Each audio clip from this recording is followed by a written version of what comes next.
that is our little look at sport there. Of course, the Aussies, geez, they're looking good against West Indies, aren't they?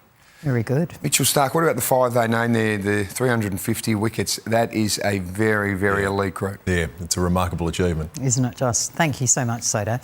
Now, Powerball fever has taken over households across the country, with half of all Australian adults expect to enter tonight's mega jackpot. Yeah, it's a near record and it could be life-changing, with $150 million up for grabs. A last-minute lineup to be in with a chance. I'm hoping somebody wins a big prize. Rahul's news agency has never sold a Division 1 winning ticket, and like millions of Australians tonight, he's looking to beat the odds. I'd like a little plaque, and that'll be nice. The real prize, $150 million. If one person takes home the entire Division 1 jackpot, they'll become the biggest winner in the history of Australian lotteries. Once you've purchased a ticket, it's customary to dream, what if? I'd buy some awesome property on the Gold Coast. I'd help all my children. Probably keep it a secret first and tell Dad, be smart about the money. Sounds like he needs some inspiration. At Southport Super Yacht Terminal sits the 79-metre-long Venus, $120 million, leaving $30 million in spare change. That sort of money, you could buy every car on the floor. For those looking to artificial intelligence to get a leg up, ChatGPT can't obviously predict the numbers, but it can pick 8 at random. There's not much you can do to increase your chances. The most drawn numbers include 17, 11, 3, 9, with a Powerball of 19 and 2. The least frequently drawn include 33, 34, 1, 14 and 16 for the Powerball. The draw closes tonight at 7:30 p.m. Australian Eastern Standard Time. Georgia Holland, 7 News. So what he's saying is there's still a little bit of time. Just a little bit of time. If you don't rock up to work tomorrow, we'll know why. Exactly right. I'll be here, Rosanna.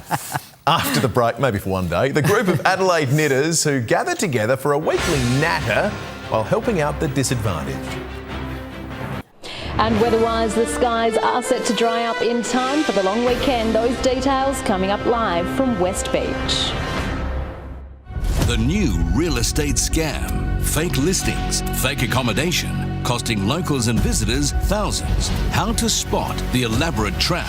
Plus, children under 5 with their own mobile phones. Why more Aussie families are taking up the controversial trend. Start with Sunrise tomorrow morning.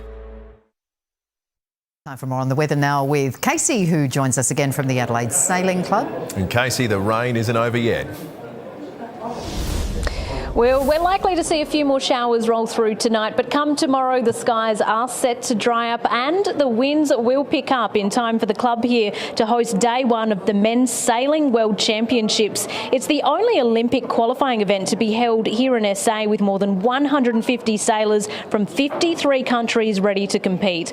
Now, as for that rain today, well, if you draw a line from here at West Beach through the city and into the hills, it's those areas that cop the brunt of the deluge. Crafers West recording a whopping 46 millimetres of rain. Now, temperature-wise, the city reached a top of 25.2 this morning and has dropped to around 16 degrees now. Elsewhere around the state, and plenty of extreme heat still around our far north, but temperatures around southern SA were significantly below average today.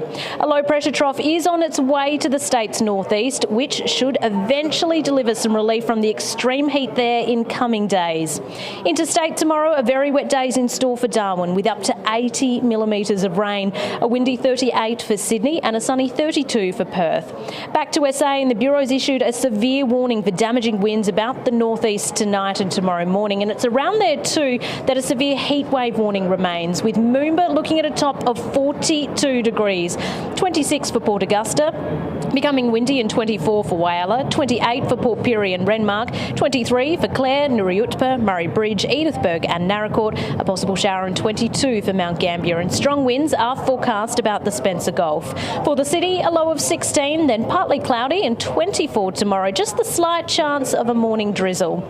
On local waters, southwesterly winds to 20 knots, great competitive winds for our sailors here, with seas increasing to 1.5 metres. To fishing, and shorecasters are doing well chasing yellowfin whiting locally, while experienced boaties are hunting a huge school of tuna between KI, Cape Jervis and Victor Harbour.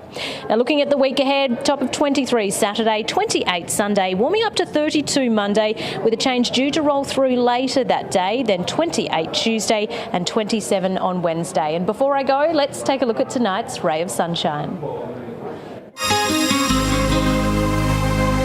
It's a Thursday tradition that brings these women together to help the disadvantaged. This is Knit and Natter at Campbelltown's Langdon Park Retirement Village. Residents assemble with their needles and yarn to craft colourful squares and catch up. The squares are then stitched together to make warm rugs and blankets for the homeless. Some are even shipped overseas for those caught up in global humanitarian crises.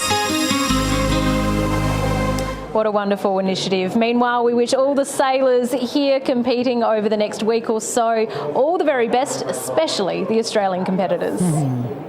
Absolutely, Casey. What about some of that stuff was good quality stuff? Good gear, that. Not quite the weather for it yet, but it will be soon. No, not yet. That's all the news for now. We'll have updates for you throughout the evening. From all the Adelaide 17 for now, though, it's good night. Good night.